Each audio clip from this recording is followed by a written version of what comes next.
Okay, so I have received my parts from Peter at Arcade Parts and Repair, and that will allow me to finish up this third chassis in this series of 3 for the same person. And then we can move on to a couple other ones that I actually already have fixed and shot videos for, and I'm waiting to upload, so we don't, get confused on this series of 3, because it's actually a U2000 and a Cortec 1420A, I think. Those have already been repaired and shot videos for and edited and ready to upload, but I didn't upload them yet because I wanted to get this third chassis in this series of 3 for the same person all done in succession, 1, 2, 3. So we'll get this uploaded and fixed and done, and maybe not in that order. So I'll get that done, then we'll upload the other stuff after that in a day or two afterwards, so we kind of spread them out. But for the purposes of this one, we'll get this third and final one done.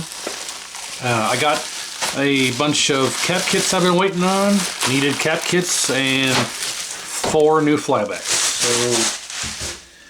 So I think, yeah, I used my last cap kit on the previous one to this one, chassis number 2 out of 3.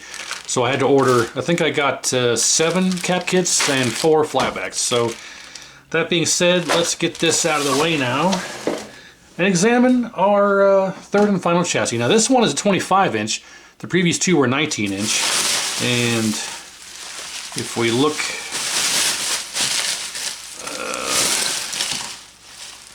look at it here, caps appear to be original. Okay. Let's set that aside. It's not the white knob flyback, so we're good there. Not sure why all of this glue is all over, but that's factory apparently. The flyback here is the original flyback, and it does not appear to be cracked. So I don't like to replace the flybacks just for the sake of replacing the flyback. If this is functional and working and it's not cracked, I'll leave it in there. It looks like we are good to go. I'm actually going to break the glue off here, if I can, because we'll have to readjust all that. There we go.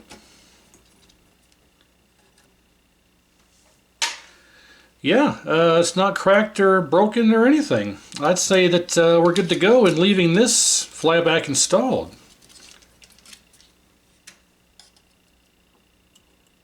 You rascal, get back here. There we go. Yeah, I think this one's actually pretty good. Not bad at all. So I think we'll leave that one in here, assuming the brightness and focus don't drift over time as I'm doing my burn-in test. I think we'll just leave that one in there. It looks like it's in pretty good shape. The rest of this, yeah, I mean, not bad either. Not too dirty. A bit dusty, but nothing that the old brush here can't take care of, and I'll do a bit more here to it. So let's flip this bad guy over here. It appears that all of our parts are intact. Original caps, absolutely original caps. You can tell here that the glue is still intact on all these caps. Yep. So let's flip this over and check out the back side.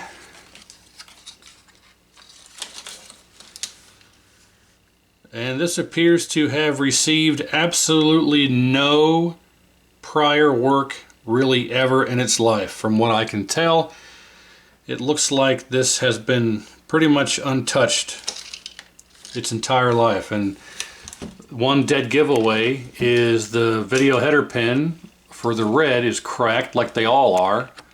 From the factory, the solder was not very thick on these, and you can see that we've got, maybe it's hard for you to see on camera, but we got a cracked solder joint here for red. The rest of these aren't too bad, but red always bears the brunt of the connection. It comes through, it's way more prominent in person, but in camera it's kind of hard to tell. If I get the right light on it, you can kind of see, yep, right there. So that's very common. Then of course our R101 right here is oxidized, just like they all are. This over here isn't too bad. The other side of, okay, I believe this is R89. R89 is okay. R104 is right here and here. That's okay. But just looking at this, yeah, it's obvious to me that no one has ever touched this. This came off of the picture tube and was sent right to me. It might even have been the first time it was ever even removed. It might have been on that tube for 30 years, and I'm the first person to touch it since it was put on at the factory. That's what it looks like to me anyway. I don't know exactly what's wrong with this. This is one of 3 that was marked as dead or no B+. So from what I can tell, this is quote-unquote dead. And as I look at it, I can clearly see the fuse is blown. I don't have my... Hang on, I need to get my zip ties. They're out in the garage.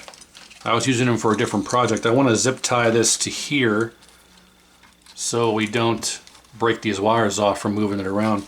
And I'm going to get sidetracked here. Oh, okay, the fuse. Let me grab my zip tie here and I'll come right back. But before I do, let's look at the pots. The pots appear to be in good shape. None of them were broken, so that's good. How about the neck board? Neck board appears to be in good shape. We don't have a bunch of bent over loose transistors. The resistors are a bit close together, but that's common. Spread them apart. Color pots, not rusted, not broken. All right, so we're in good shape here to start with. Let me grab that zip tie to zip here, and we'll come back and I'll show you that fuse here. You'll see what I mean. Just from looking at it, you can tell it's bad. So I'll be right back. Okay, zip tie in hand. So it's always a good idea on these 25-inch chassis that have the remote board to zip tie your connector here, or your holder, standoff, whatever you want to call it, to keep the strain relief here instead of on the wires and they break off. So let's cut this off of here. Alright, now let's check out this fuse and we can look at it and see that it is right there. You can see that it's missing part of the conductor in there. And if we pop this out, first let's make sure it's a 2 amp.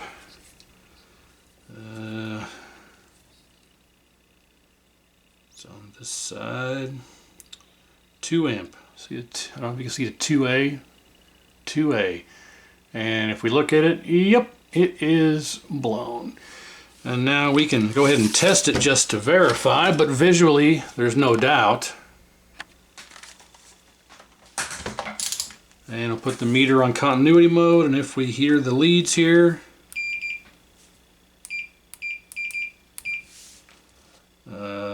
nothing. Open. Yep. So we got a blown fuse. Now, what's troublesome about this is I've already got a whole series of videos, a playlist actually, of the 7000 blowing fuses, and now I'm torn between adding this to the playlist. Yeah, I'll add this to the playlist because technically it's the 3rd chassis for the same person. I wanted to have 1, 2, 3 in a succession, but I'll go ahead and add this to the playlist. I can do that without having it be out of succession, so we'll do that. So we got a bad fuse.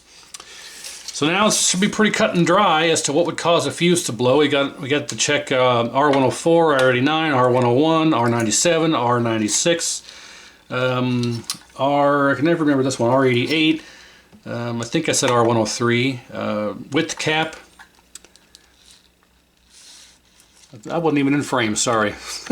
I wasn't looking at the viewfinder. Okay, R103, R104, R89, R96, R88, R101, R97, C38 width cap, C36 critical safety cap, HOT, voltage regulator, open B+ resistor. That's about the majority of the blown fuse. Now also you've got a possibility of hooking this up to a non-isolation transformer. In that case, you would almost always take out D20 and D21. D20 and D21, these 2 rectifier diodes right here, are almost always the first casualties of hooking this up to a non-isolation transformer. Usually you can get away with just having these two go out. Usually when the non-isolation transformer is used on this, non-setup anyway, you plug this into a machine without one, you'll take out D20, D21, but most of the cases, most of the time, 9 out of 10 times, that'll be the only casualty. You change out these two diodes, checking everything else, and you can go about your business after you get the isolation transformer installed. But sometimes you got bad caps as well that can cause a fuse to go out. So the first thing we're going to do is go through all these components. If everything tests okay, we're going to go through and do a reflow and cap kit, and then we'll test it. If we don't find anything wrong. If we do find something wrong, obviously we'll repair it at that point, or replace it at that point. And then I'm not even going to bother with firing it up. Let's say the HOT is bad. That's the only thing we find bad. If I change it out, I'm not even going to bother firing it up. I'm going to go ahead and do the reflow and the cap kit before we even bother trying to turn it on. Because if we turn it on and let's say that one of these caps are bad and that caused the HOT to go out, which took out the fuse, we don't want that to happen again. So we're going to replace whatever's wrong and then do the cap kit reflow and turn it on after all that works. So let's go ahead and get our testing going here. All right. It's always tricky trying to get this in frame where there's no glare on the meter from the light from the bench here. Okay, let's do it this way. Okay, let's start with our rectifier diodes. Diode checker, okay. I'm gonna unscramble my leads here because I'm always caught up. D19, good. D20, got glue on it.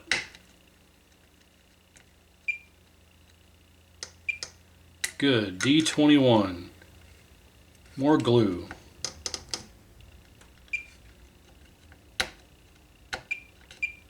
Good. D22, good.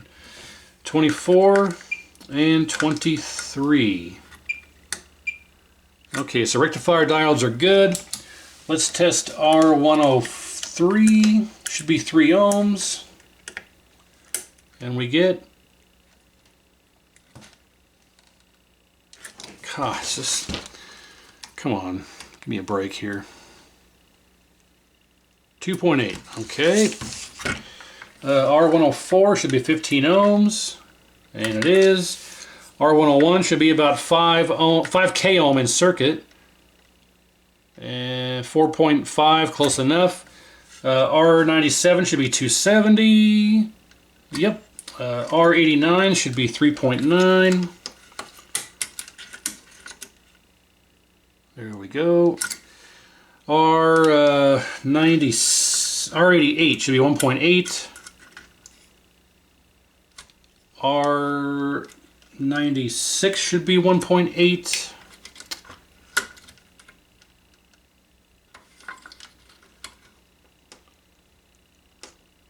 There we go, 1.6. Well, I can't get a decent... It's always better to test on the bottom side because of the oxidation on the legs of the resistor. But so if we go to 96 here, 1.6, yeah, close enough. Okay, we're just checking to make sure we don't have any resistors that are way out of tolerance. So that takes care of all of those. 1, 2, 3, 4, 5, 6, 7. Yep. Rectifier diodes. So now I guess we can check our HOT. HOT is good. Oh, that's interesting. Okay. C38 horizontal width cap. We're just checking to make sure it's not shorted. It is shorted.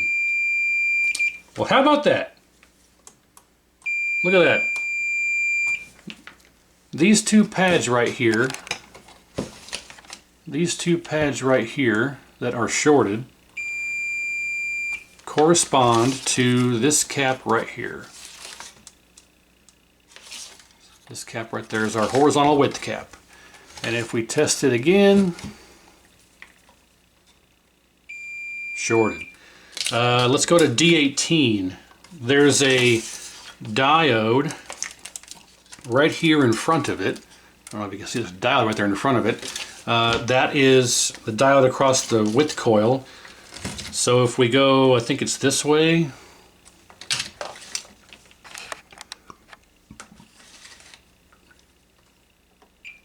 Okay, D18 is good.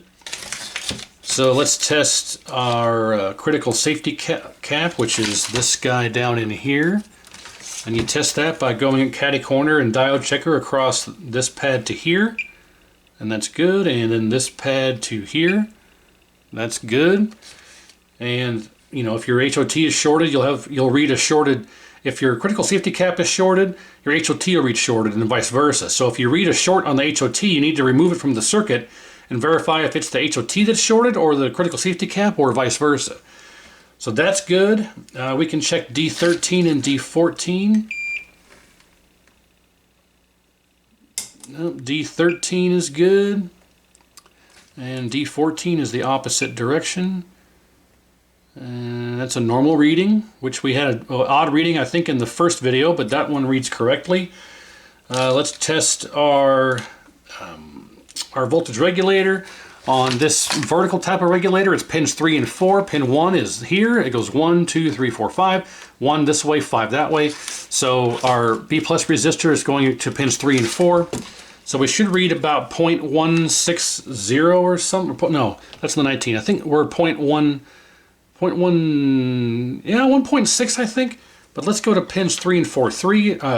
Negative on 3, positive on 4.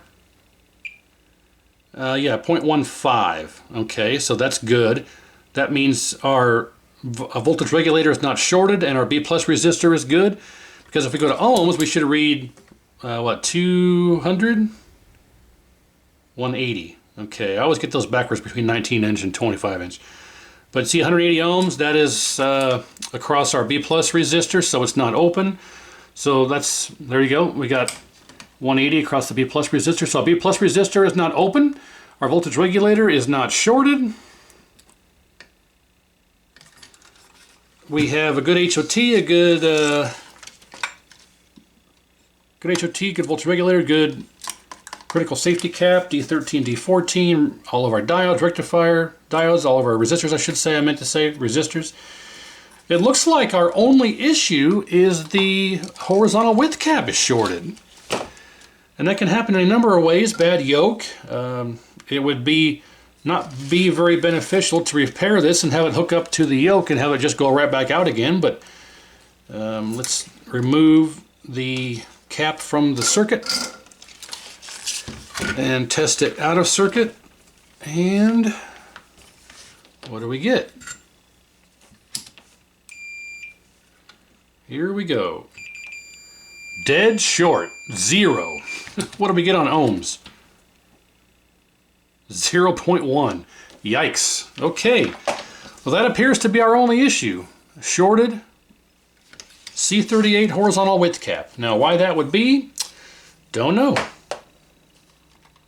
Usually you don't see that very often unless somebody didn't hook a yoke up properly and had horizontal collapse, or this way, and they left it running and it took the cap out, or they got a yoke that's got a shorted horizontal winding and it took this out. It really could be any number of things. I don't see any broken wires on horizontal position or H-hold pot. That's okay. I don't see any other broken wires. So yeah, that's an oddity for sure. It could be caused by a bad cap as well. So let's do a cap kit. Let's do a cap kit, replace C38, and do a full reflow, another quick inspection, and then we'll power it up and see what happens. And just like that, all the work is done. Full new cap kit, except for the filter cap. I don't change those unless it needs it, unless you get a wavy image. So full cap kit minus the filter cap, full reflow, full inspection, did a little bit more testing, everything still tests okay. Got the brand new width cap installed right, you can't see it there, sorry, but it's right there. C38, brand new width cap. I also installed my 2 amp circuit breaker instead of a fuse in case something else is bad that we missed, or something goes bad, it'll pop the breaker and not destroy a fuse. So I got that installed. We're all hooked up. We got anode, neck, yoke, ground, power, video, remote. Remote's right here. Let's turn on our test pattern generator. There are all the old caps. The shorted C38, the bad fuse, and then a replacement fuse ready to go if this does work. So yeah, here we go. First time turning it on. Let's see if we were able to fix it the first time without issue. Here we go. 1, 2, 3. Well, so far so good. Do we get a picture? We do. Each position. Yep, width is pretty much perfect. There's the black end of the screen and the black end of the screen. Width is perfect. Vertical size. Bring it down to roughly there.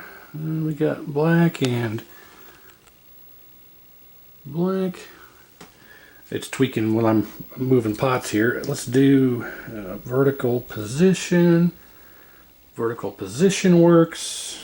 Brightness works. Contrast works.